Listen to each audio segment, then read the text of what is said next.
114페이지 항일의병운동과 의열투쟁입니다. 일본에 대항해서 의병들이 일어났네요.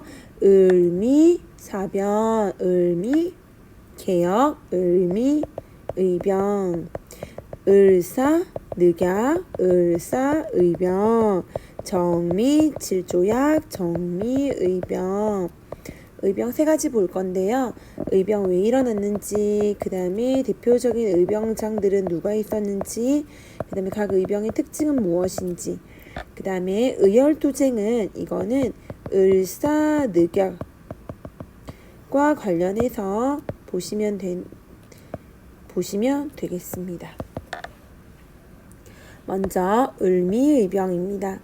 을미의병 같은 경우에는 을미사병, 그 다음에 단발령, 을미개혁 때 있었잖아, 그치? 단발령의 강제 시행으로 지금까지 일본에게 쌓여왔던 감정이 폭발하면서 의병이 일어난 거예요. 그렇기 때문에 당시 을미의병은 위정척사 사상의 바탕을 둔 유생층이 주도를 했다는 게 특징입니다. 감히 우리나라의 국모를 그렇게 처참하게 죽이다니, 부모가 주신 머리카락을 자르라고 하다니, 위정척사 사상의 바탕을 둔 유생층이 주도를 했고 대표적인 유생층이 유인석과 이소홍 선생이 있었다는 것. 우리 여러분, 을미의병 같은 경우에는 물론 뒤에 이제 의병도 마찬가지겠지만은 동학농민군 2차 동학농민 우금치 전투 이후에 이제 몇몇의 이제 주도층은 잡혀갔겠지요. 그리고 나머지 농민들은 자기의 집으로 다시 돌아갔을 건데, 이 동학농민군의 자녀 세력이 이 의병에 참여를 했다는 게 특징입니다. 을미의병, 그래서 일본군 공격하고 친일 관리 처단했다는 거. 아관파천 이후에 고종이 단발령도 철회하고 그 다음에 의병도 해산하라고 합니다. 의병 해산 조칙, 여기 사료를 보시면 너네가 의병 일으킨 거 왜 의병을 일으켰는지 안다. 지금의 형세를 헤아리고 짐의 고충을 살펴서 즉시 서로 물러가서 생업에 안착하라 라고 하면서 의병들을 이제 해산하라고 합니다. 그러자 이제 위정척사 사상의 바탕을 둔 인물들이 많았잖아. 임금이 하는 말 잘 들어야지. 그래서 해산하라고 하니까 이제 또 대부분 이때 당시 해산을 하였다는 거. 활빈당과 영학당은 제가 따로 이제 수업을 하겠습니다. 자, 1895년 의병이 일어났다가 이제 해산을 했지요. 그리고부터 한 10여 년이 흘렀어요. 우리 을사늑약. 1905년에 을사늑약을 우리가 강제로 체결하게 되면서 대한제국의 외교권이 박탈당하잖아요. 그치? 나라를 잃은 듯한 느낌이었단 말이야. 그래서 다시 의병이 일어났습니다. 을사의병입니다.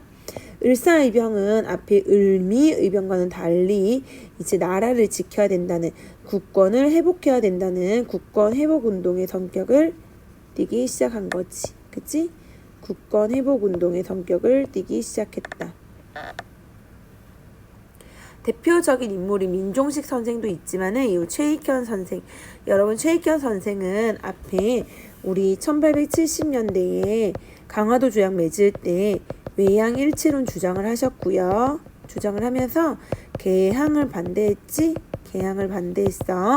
바로 이 최익현 선생이 전라도 지역에서 이제 의병을 일으켰는데, 같은 나라 군대와 싸울 수 없다면서 이제 군사를 물리쳤고, 이후 최익현 선생은 대마도에 이제 유배되었는데 외놈들이 주는 밥을 먹을 수 없다라고 하면서 밥을 굶으시다가 돌아가셨습니다.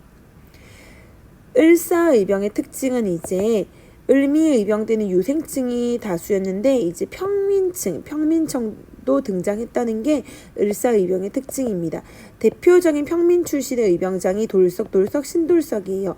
이름만 봐도 유생층은 아닌 것 같아, 그치? 태백산 호랑이야. 태백산 호랑이. 별명이 태백산 호랑이. 일본군을 상대로 이제 유격전 펼쳐가지고 큰 전과를 올리게 됩니다. 태백산 호랑이.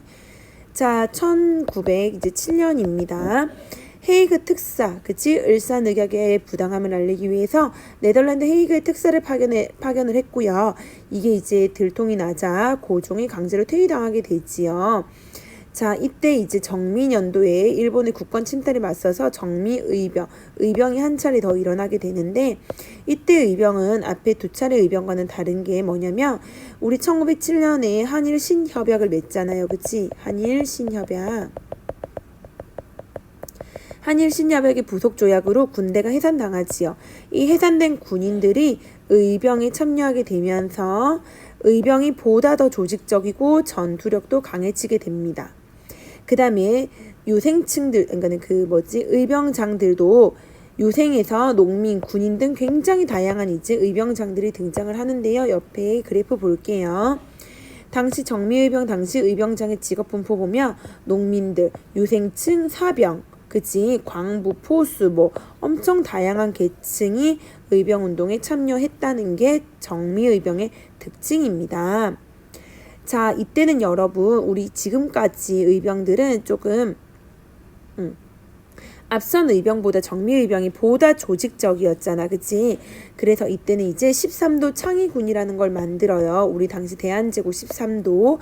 그러니까는 전국의 의병을 이제 하나로 모으는 거지. 13도 창의군. 대장은 누구냐면 이인영 선생이에요.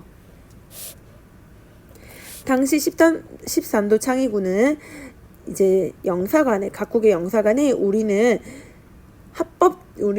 공식적인 일본과 싸우는 공식적인 교전 단체다라고 하면서 이를 인정해 주기를 요청을 했었고, 밖에 사는 재외 동포들에게도 우리가 왜 이렇게 일어날 수밖에 없었는지를 이제 이 경문을 통해서 밝히고 있어요. 13도 창의군은 이제 일본을 상대로 싸우기 위해서 서울 진공 작전을 펼치는 거지.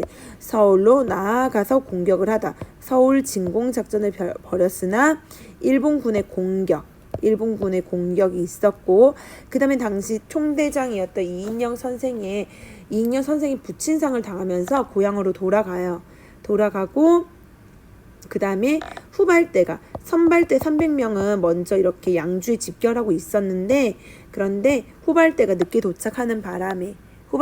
도착했고 일본군의 공격이 있었고 총대장 이인영이 집으로 돌아갔고 후발대가 늦게 도착했고, 이러한 이유로 해서 서울 진공작전이 실패하게 됩니다. 의병운동은 이렇게 약화됐는데 여전히 전라도 지역에서는, 호남 지역에서는 의병운동이 치열하게 전개되고 있는 거예요. 그리고 일본의 입장에서는 이 의병의 뿌리를 뽑지 않고서는 우리나라를 지배하는 게 쉽지 않다고 생각을 했어요. 그래서 전라도 지역의 의병의 싹을 말리겠다라고 하면서 남한 대토벌 작전을 펼치게 됩니다. 남한 대토벌 작전. 전라도 일대를 정말 동서남북으로 이잡듯이 빗질하듯이 싹싹싹싹 쓸어가지고 의병들의 뿌리를 뽑게 되는 거지. 그래서 이제 일부 세력은 이제 저기 만주나 이쪽으로 가서 이제 독립운동을 하게 되는 거죠. 그죠? 간도, 연해주, 만주나 이쪽으로 가서 무장 독립투쟁을 했다는 거. 여기 경문이 나와 있는데요. 을미의병, 을사의병, 정미의병 이렇게 나와 있어요. 을미의병 같은 경우에는 여기 보면 국모의 원수를 생각하며 이를 갈았는데 을미사벼 말하는 거지. 임금께서 머리를 깎이시고 단발령 말하는 거고, 그치? 그 다음에 을사의병 보시면 500년 종사가 마침내 망했다. 여러분 이것만 보시고 국권 피탈 당한 거 한일 병합조약 생각하시면 안 돼요. 이거 을사늑약 말하는 거예요. 그러니까 우리가 1905년에 을사늑약은 정말 나라가 망한 듯한 이런 느낌을 받았다는 거예요. 정미의병 황제의 자리까지 빼앗기고 고종 강제 퇴위 당한 거 말하는 거겠지? 그치? 그래서 이거 정미의병 알 수 있는 겁니다. 자, 여러분 교과서 117쪽에 보면 의병 항쟁에 대해서 또 나와 있으니까 한번 읽어보시고, 여기 호남의 의병 활동, 그 다음에 남한 대토벌 작전 있지. 사방을 그물치듯 해놓고 순사를 파견해서 촌락을 수색하고 집집만 뒤져도 조금이라도 혐의가 있으면 죽였다라고 하면서, 자 여기 밑에 일본은 호남 의병을 완전히 없애지 않고서는 한국 지배가 어렵다고 판단을 해서 남한 대토벌 작전을 벌이게 됩니다. 동서남북으로 빗질하듯이 초토화 작전을 벌였습니다. 그치? 자, 그리고 나서 이제 의열 활동을 보도록 할게요. 의열 활동. 을사늑약 소식이 정해지자 사실상 국권을 빼앗긴 것으로 인식을 했었고, 당시 전현직 관료들이 이제 을사늑약에 반대한 상소 올렸고, 그리고 나서 목숨을 끊는 민영환 선생과 조병세 선생은 을사늑약의 이 울분, 억울함을 이제 자결을 통해서 억울함을 밝히기도 했습니다. 민영환 선생의 유서, 조병세 선생의 상소 나와 있는데 이거 읽어보세요 한번.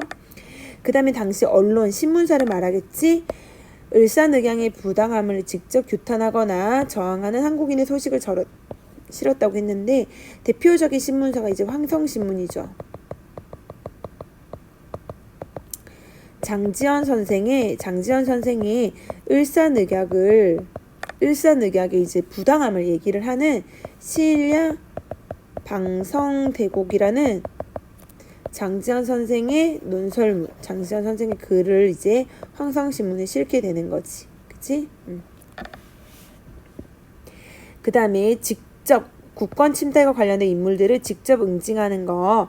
여기 보시면 나철 오기호 선생은 을사오적, 나라를 팔아먹은 을사오적을 처단하기 위한 활동을 했고, 우리 장인환과 전명호 선생 같은 경우에는 우리 1차 한일협약 때 미국인 스티븐스가 우리나라 외교 고문으로 파견되잖아요.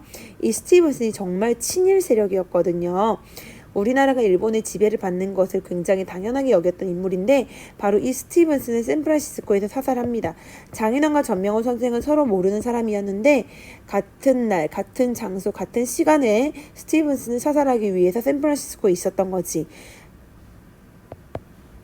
그 다음에 이재명은 이완용을 저격해서 큰 부상을 입혔고, 안중근 선생 볼게요 여러분.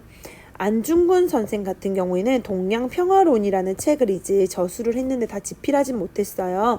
안중근 선생의 동양평화론의 내용은 뭐냐면, 자, 우리가 한중일 동양 삼국이 외세 서양의 세력에 맞서기 위해서는 우리 한중일이 똘똘 뭉쳐야 된다는 거야. 그래서 실제로 안중근 선생은 러일 전쟁 당시에도 이 일본을 응원했단 말이야. 그런데 딱 보니까는 일본은 우리 한국을 침략하려는 거야. 그치? 그래서 대한제국의 주권을 침탈하려는 일본을 보고, 일본은 동양의 평화를 깨뜨렸다라고 하면서 이제 원흉, 우리 대한제국의 주권을 침탈한 원흉이자 동양의 평화를 깨뜨린 이토를 이제 하얼빈역에서, 그죠? 하얼빈역에서 이제 사살하게 되는 거죠. 오늘날 세계는 동서로 갈려져 있고 인종도 달라. 그치? 인종도 달라. 지금 일본이 정책을 바꾸지 않고 이웃 나라들을 이렇게 억누른다면 차라리 다른 인종에게 망할지언정 같은 인종에게 욕을 당하지는 않겠다라고 하지. 그치? 동양 평화를 위한 의로운 싸움을 하얼빈에서 시작한다. 하얼빈에서 이제 이토 히로부미를 죽이게 됐지요. 그죠? 여기까지가 이제 의병운동과 의열투쟁입니다. 문제 여러분, 패들렛에 관련 문제가 있으니까는 한번 풀어보시길 바랍니다. 제가 영상에서는 따로 문제를 풀진 않을게요. 꼭 풀어보세요.